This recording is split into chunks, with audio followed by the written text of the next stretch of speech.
A ver, si pensamos un segundo en cómo nos comunicamos hoy en día, es casi seguro que una red social aparece en la ecuación, ¿verdad? Bueno, pues hoy vamos a meternos de lleno en la historia de origen de la plataforma que básicamente lo cambió todo. Es una historia que empieza, como muchas de estas cosas, en una habitación de una residencia de Harvard y que acabó reescribiendo por completo las reglas de cómo nos relacionamos. Y mirad esta cifra. Más de 3.000 millones. Esto no es un número, es casi una civilización digital. Estamos hablando de que casi la mitad del planeta está conectada en un mismo sitio. Y claro, la pregunta cae por su propio peso. ¿Cómo demonios algo tan gigantesco pudo nacer de un proyecto universitario? Casi como si fuera una broma de estudiantes. Vale, para entenderlo bien, vamos a seguir el camino que recorrió. Son 5 pasos clave. Empezaremos con sus orígenes, un poco polémicos, en Harvard, con algo llamado FaceMash. Luego veremos el lanzamiento de Facebook, su expansión brutal, cómo pasó de ser un simple proyecto a una empresa de verdad y por último, el legado que ha dejado. Así que nada, vamos a empezar por el principio de todo, por esa chispa que lo encendió. Venga, viajemos en el tiempo. Estamos en 2003. El lugar, la Universidad de Harvard. Nada menos. Y aquí es donde aparece nuestro protagonista, un tal Mark Zuckerberg, un estudiante de segundo año que, digamos, no era el alma de la fiesta. No destacaba por sus habilidades sociales, pero sí por algo que en el siglo XXI iba a ser mucho, mucho más poderoso. Era un genio programando. Y ese código que escribía estaba a punto de meterle en un buen lío y de cambiarlo todo. A ver, que antes de Facebook hubo un prototipo, una especie de experimento llamado FaceMash. La idea era simple, pero bastante bestia y muy polémica. Básicamente era una web para jugar a ¿quién es más guapo o guapa? Y lo hacía usando fotos de los propios estudiantes de Harvard que había conseguido sin permiso, claro.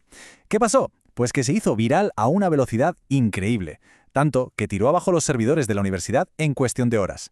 Harvard, lógicamente, lo cerró de un plumazo, pero la mecha ya estaba prendida. Y aquí viene lo curioso, la gran paradoja de todo esto, porque lo que parecía un fracaso total, un escándalo, fue en realidad su primera gran victoria. ¿Por qué? Pues porque FaceMash demostró dos cosas que eran oro puro. La primera, que Zuckerberg tenía una capacidad alucinante para crear algo súper adictivo y hacerlo en tiempo récord. Y la segunda, que es la clave de todo, destapó una necesidad que nadie había visto. Los estudiantes estaban deseando tener herramientas digitales para conectar, para cotillear, para vivir su vida social online.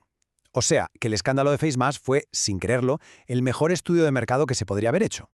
Vale, con la lección bien aprendida, Zuckerberg cambió de rumbo. Se dio cuenta del potencial y pensó, oye, ¿y si en vez de este juego tan superficial, creo algo que de verdad sea útil? La idea era coger los anuarios de toda la vida, esos libros con las caras de los estudiantes, los Facebooks, y convertirlos en algo digital, interactivo, vivo. El objetivo ya no era un juego. Era crear un mapa social de todo Harvard, y de ahí, de esa idea, nació The Facebook. Y llega el día, 4 de febrero de 2004. Se lanza The Facebook. Pero, y esto es muy importante, solo para los estudiantes de Harvard. Y ahí estuvo el truco, su arma secreta, la exclusividad. De repente era como un club privado digital al que todo el mundo quería entrar. El boca a boca hizo todo el trabajo. En poquísimos días, estar dentro de The Facebook dejó de ser una opción. Se convirtió en una necesidad social para cualquiera que estuviera en el campus. Y aquí es donde está el verdadero punto de inflexión. Pensemos que en esa época Internet era el reino del anonimato. Redes como MySpace estaban llenas de apodos raros, de perfiles falsos, y entonces llega The Facebook y hace una apuesta totalmente radical, la identidad real. El obligar a usar el correo verificado de Harvard significaba que no te creabas un personaje, sino que eras tú de verdad en el mundo digital.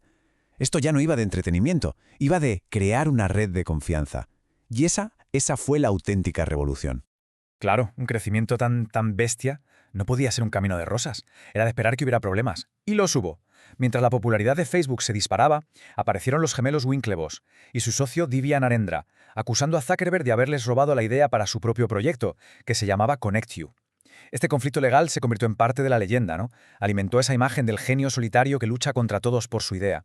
Al final todo se resolvió en los tribunales años más tarde, pero para entonces la narrativa ya estaba más que creada. Bien, Harvard fue el laboratorio, la prueba de fuego. El modelo funcionaba. Así que llegó el momento de expandirse. Y ojo, no fue una expansión a lo loco, fue una conquista totalmente planificada, casi militar. Y esta cronología lo deja clarísimo. Fijaos en el patrón, es genial. Primero Harvard en febrero. Solo un mes después se abre a otras universidades de élite como Columbia, Yale y Stanford. Para verano de ese mismo año ya está en casi todas las universidades de Estados Unidos. Al año siguiente, en 2005, se meten los institutos.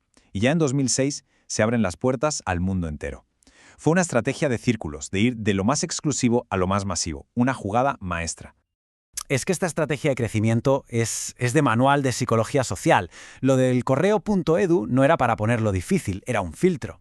Un filtro de calidad que creaba una especie de jardín privado, un club exclusivo y de confianza. Y el efecto era brutal. Cada vez que se abría una nueva universidad, las que todavía no tenían acceso lo deseaban todavía más. No estaban vendiendo una página web, estaban vendiendo la sensación de pertenecer a algo. A ver, llegamos a mediados de 2004 y de Facebook ya no cabía en una habitación de estudiantes. Se había hecho demasiado grande. El proyecto universitario tenía que morir, sí o sí, para que pudieran hacer una empresa de verdad. Y para eso había que irse al lugar donde nacen las empresas de tecnología. Y ese lugar, claro, era Palo Alto, en California, la Meca. Así que Zuckerberg y compañía hicieron las maletas, dejaron atrás el ambiente formal de Harvard y se lanzaron de cabeza al caos creativo de Silicon Valley. Cambiaron los edificios históricos por una casa alquilada que se convirtió en su primera oficina, su cuartel general, el epicentro de todo lo que estaba por venir. Y como era de esperar, el dinero no tardó en llegar. $500.000. Esa fue la primera inversión importante. Y venía de alguien muy gordo, Peter Thiel, uno de los fundadores de PayPal. Y esto fue un antes y un después, porque no era solo el dinero para poder contratar gente y crecer. Era el sello de aprobación definitivo. Que una leyenda como Thiel apostara por ellos, eso les dio una credibilidad tremenda ante todo Silicon Valley. O sea que, resumiendo esta transformación, paso 1, se mudan a Palo Alto. Paso 2, consiguen la pasta y sobre todo la bendición de un pez gordo como Peter Thiel. Y paso 3, que es casi lo más importante a nivel simbólico, compran el dominio facebook.com y le quitan el D del principio. Se acabó de Facebook. Ya no era el Facebook de Harvard, era Facebook, a secas, un nombre global. El proyecto había muerto oficialmente. Ahora sí, había nacido una empresa. Y con la empresa, claro, nace una cultura de trabajo, una filosofía que se resume en su famoso lema, Move fast and break things. O sea, muévete rápido y rompe cosas. Esto era justo lo contrario a la mentalidad académica de Harvard. Era toda una declaración de intenciones. Significaba que la velocidad y la innovación estaban por encima de todo. Daba igual si algo salía imperfecto, ya se arreglaría. Lo importante era lanzar, probar, aprender y seguir. Y esta forma de pensar fue sin duda el motor que los hizo crecer a esa velocidad de vértigo. Y con esa mentalidad de moverse rápido, Facebook no solo creció como empresa, empezó casi sin querer a rediseñar la propia sociedad. Así que vamos a ver ahora el resultado final de toda esa ambición, ese salto de ser una web para universitarios a convertirse en un fenómeno mundial. Este gráfico lo resume todo visualmente. Es que es increíble. Empieza siendo un club súper exclusivo para un grupito de Harvard, de ahí va saltando a otras universidades, después a los institutos, hasta que al final rompe todas las barreras y se abre al mundo entero. Y ahí lo tenemos, ese trozo enorme que es el público global. Un viaje de lo súper específico a lo masivo. Brutal.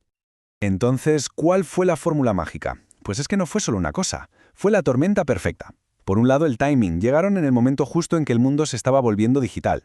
Por otro, la autenticidad. Apostar por la identidad real. Nadie lo hacía. Luego, el crecimiento controlado. Esa estrategia de exclusividad que generó un deseo tremendo.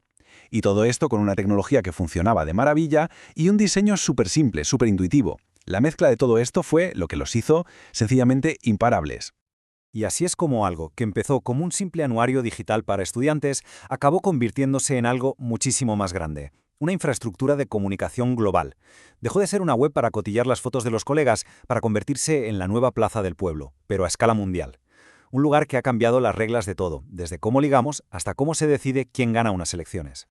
Y con esto cerramos el círculo y nos deja con una pregunta final que es para reflexionar, ¿no? ¿Cómo es posible que una herramienta que nació en una habitación para solucionar un problema social muy concreto de una sola universidad terminara cambiando la forma en que miles de millones de personas nos relacionamos en todo el planeta? Es una historia que va de códigos, sí, pero también de ambición y de estar en el sitio adecuado en el momento adecuado. Y es la prueba de que una sola idea, si llega en el momento justo, puede, para bien y para mal, cambiarlo absolutamente todo.